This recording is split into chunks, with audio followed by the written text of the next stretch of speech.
Lost City: The Discovery of Machu Picchu. Written and illustrated by Ted Lewin.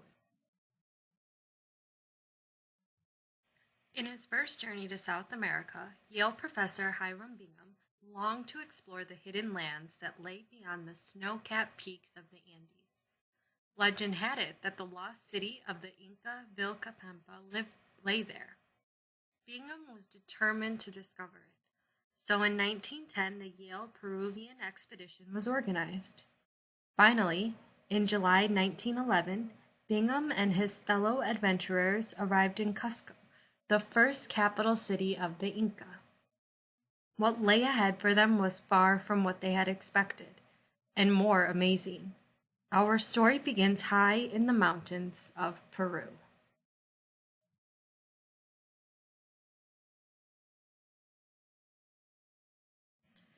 The boy looked out at the cloud-covered peaks all around him. Already his papa was working in the terraced fields. But last night he had dreamed of a tall stranger carrying a small black box. He could not get the dream out of his mind. Suddenly, the clouds burned off and the mountains were bathed in the glorious light. The dream foretold of something wonderful, he was sure.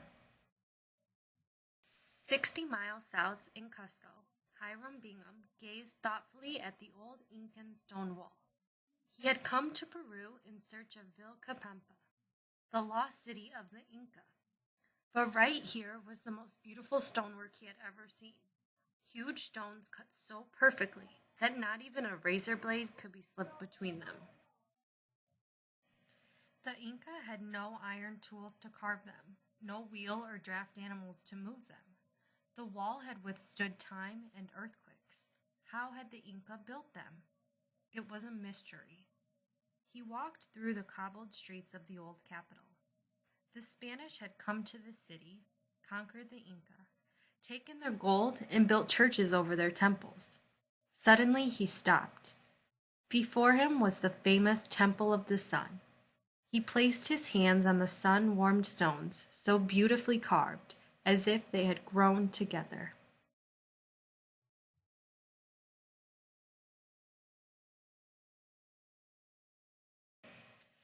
Hidden in the mountains, the lost city would be built of stones like these. Would it hold gold and fabulous riches like the Spanish had found in Cusco? More than ever, he was determined to find that city. The next day, Bingham began his search. He would look for ruins. That might be the key.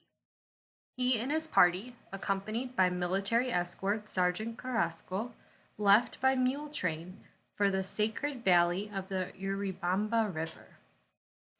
They came to the sleepy old village of Ollantaytambo,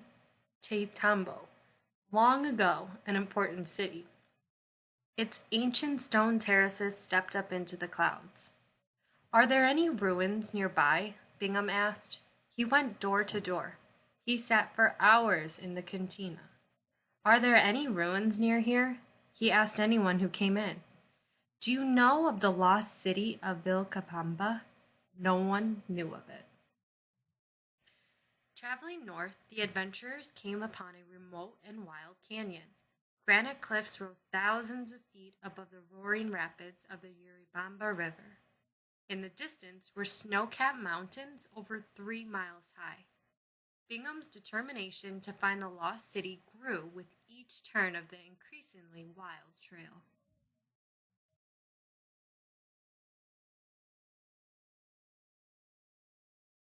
Meanwhile, high on one of those granite ridges, the boy tried to help his papa on the terraces.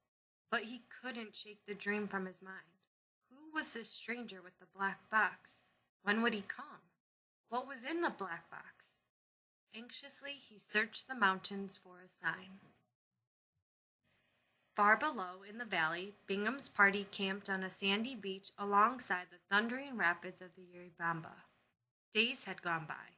He was tired and discouraged. No one knew of any ruins. But now the travelers aroused the curiosity of a local farmer named Artiga. "Are there ruins nearby?" Bingham asked when Artiga ventured into camp. This time, through the interpreter, the farmer said, "Yes. There are very good ruins on top of the mountain called Machu Picchu. The farmer pointed straight up. Can you take us there? Bingham asked. No, said Artiga. It is very hard climb, and there are many snakes. Bingham offered him coins. Artiga nodded. He would show them the way. Artiga led them down the river trail. Suddenly he plunged into the jungle. Bingham and the sergeant followed Artiga through dense undergrowth down to the very edge of the river to a flimsy bridge made of slim logs. What was he getting himself into? Sergeant Carrasco and Artiga took off their shoes and crossed easily, gripping with their bare feet. Bingham was terrified. He crept across the bridge on hands and knees. One slip, and he would be dashed to pieces in the roaring torrent below.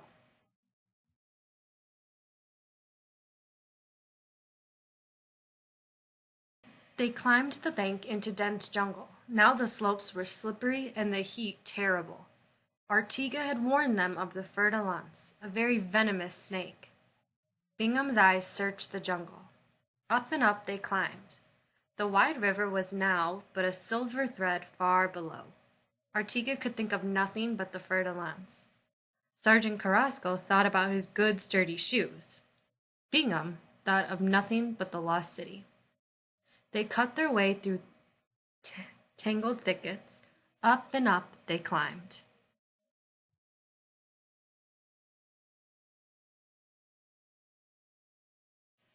Had an hour passed? 2? 3? Now they crept on all fours. They slipped and slid. In some places they held on by their fingertips. Finally, thirsty and exhausted, they broke through the jungle into sunlight. Above them stood a little Quechua boy beside a stone hut.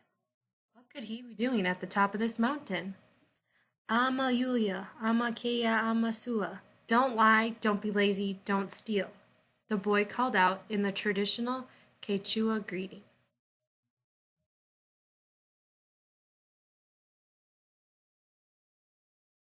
It was the tall stranger from his dream, carrying the black box. The boy's whole family crowded around to greet the exhausted travelers, then brought gourds of cool water and boiled sweet potatoes.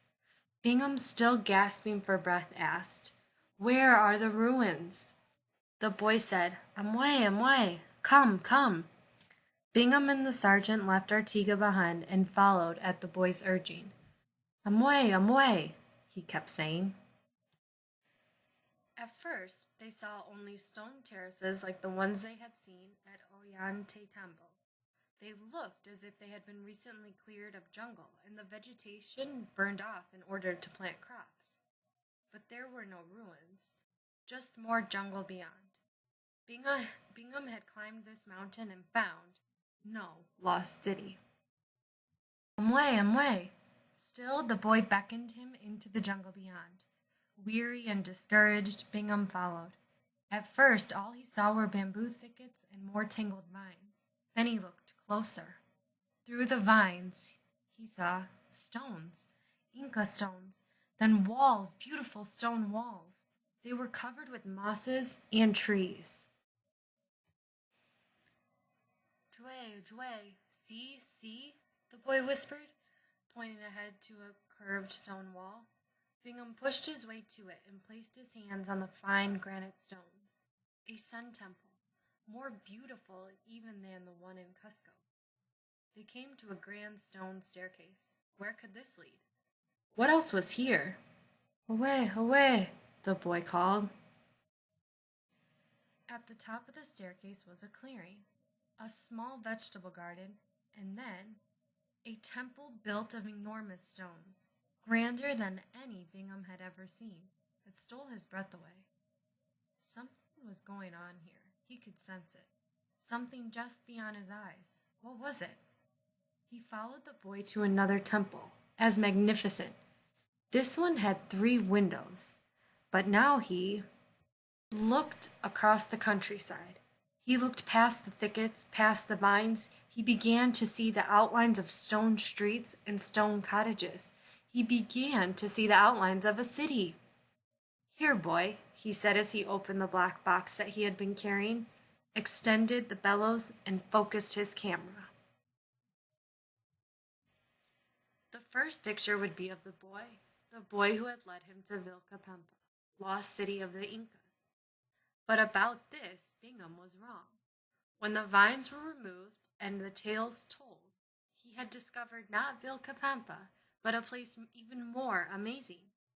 He had stumbled on Machu Picchu, a city lost in time, a city lost in the clouds.